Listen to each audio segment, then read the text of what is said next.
사랑하는 신내 가족 여러분, 1월 30일 토요일 아침입니다. 오늘 함께 나눌 말씀은 누가복음 9장 59절, 60절 말씀입니다. 또 다른 사람에게 나를 따르라 하시니 그가 이르되 나로 먼저 가서 내 아버지를 장사하게 허락하옵소서.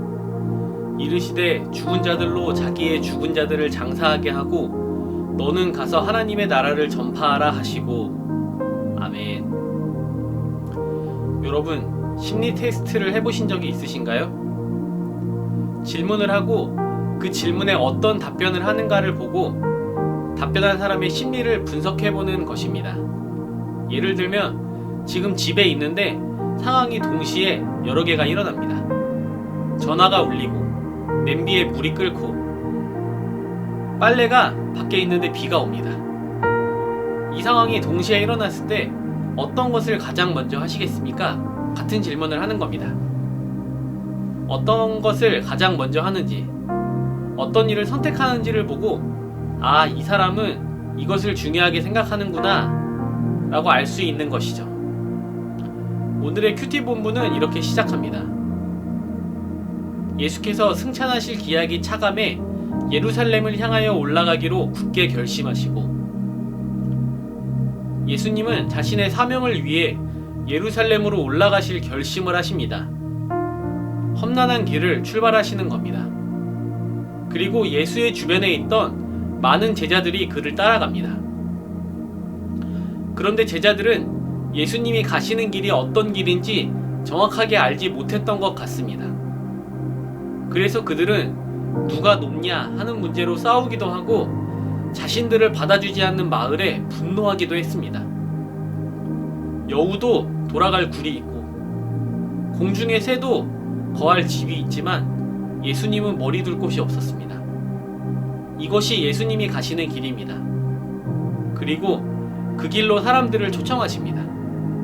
나를 따르라. 예수님의 말씀을 들은 사람은 예수님께 긍정적인 대답을 하였습니다. 네, 예수님. 그런데 예수님을 따라가기 전에 하나 해야 할 것이 있습니다. 저의 아버지를 장사 지내고 그러고 예수님을 따라가겠습니다. 이것은 나를 따르라는 예수님의 말씀에 순종한 것일까요? 아닐까요? 예수님은 그 사람에게 말했습니다. 죽은 자들로 자기의 죽은 자들을 장사하게 하고 너는 가서 하나님의 나라를 전파하라. 예수님은 안 된다고 하셨습니다. 지금 속히 하나님의 나라를 위하여 가야 한다는 것입니다. 예수님은 왜 못 가게 하신 걸까요?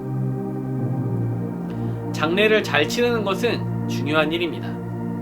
저는 아버지에게 이런 말을 들은 적이 있습니다. 결혼식은 참석을 못하는 일이 있어도 장례식은 꼭 참석해야 한다. 아는 사람의 장례도 이 정도인데 부모님의 장례는 더 당연한 거 아니겠습니까? 예수님이 우리의 상식과 너무 다른 이야기를 하셔서 유대인들은 혹시 다르게 생각하는가 하고 살펴봤는데 유대인들 역시 장례 치르는 것을 중요하게 생각한다고 합니다. 가족의 장사를 지내는 일이 있으면 그 사람은 토라의 일상적인 규정에서 자유로울 수 있습니다. 율법을 목숨처럼 생각하는 유대인들도 장례를 잘 치르는 것이 율법의 통상적인 의무보다 더 중요하다고 생각한다는 겁니다. 유대인들도 그것이 마땅히 해야 할 도리라고 생각했다는 겁니다. 나의 우선순위와 하나님의 말씀이 충돌하는 것 같은 상황을 맞이할 때 우리는 어떻게 해야 할까요? 나쁜 일과 선한 일을 고르라는 문제라면 쉬울 수도 있습니다. 그러나 내가 옳다고 생각하는 것과 하나님의 말씀이 충돌하는 것 같은 상황은 너무나도 곤란합니다. 예수님은 그 사람에게 더 중요한 것이 있다고 말씀하신 겁니다. 장사를 지내는 일이 중요하지 않다거나 인간의 도리를 하는 것이 중요하지 않다라고 말씀하신 것이 전혀 아닙니다. 유대인들에게 율법의 일상적인 규칙들이 매우 중요합니다.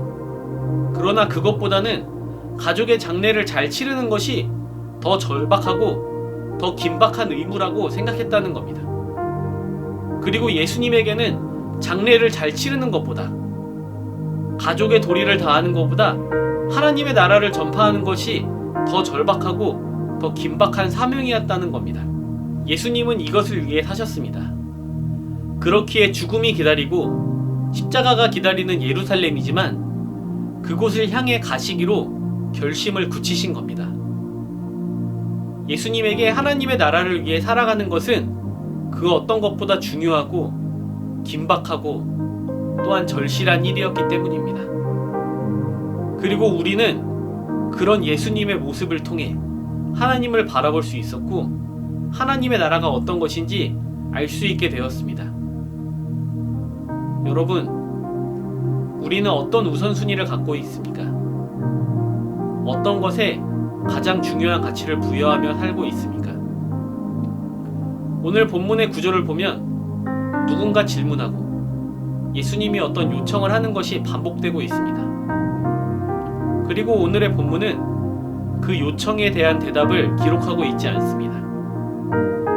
그것은 예수님의 나를 따르라는 부르심에 대한 대답은 누가복음에 기록된 제자들의 것만이 아니기 때문입니다. 그 부르심은 말씀 앞에 서 있는 모든 사람의 것입니다. 예수님은 하나님의 뜻을 최우선으로 살아가셨습니다. 그리고 앞서가신 예수님이 우리를 초청하고 있습니다. 나를 따르라 라고 말씀하시는 예수님께 우리는 어떤 대답을 하겠습니까? 기도하시겠습니다. 하늘에 계신 우리 아버지여, 이름이 거룩히 여김을 받으시오며 나라가 임하시오며 뜻이 하늘에서 이루어진 것 같이 땅에서도 이루어지이다. 오늘 우리에게 일용할 양식을 주시옵고 우리가 우리에게 죄 지은 자를 사하여 준 것 같이 우리 죄를 사하여 주시옵고 우리를 시험에 들게 하지 마시옵고 다만 악에서 구하시옵소서. 나라와 권세와 영광이 아버지께 영원히 있사옵나이다. 아멘.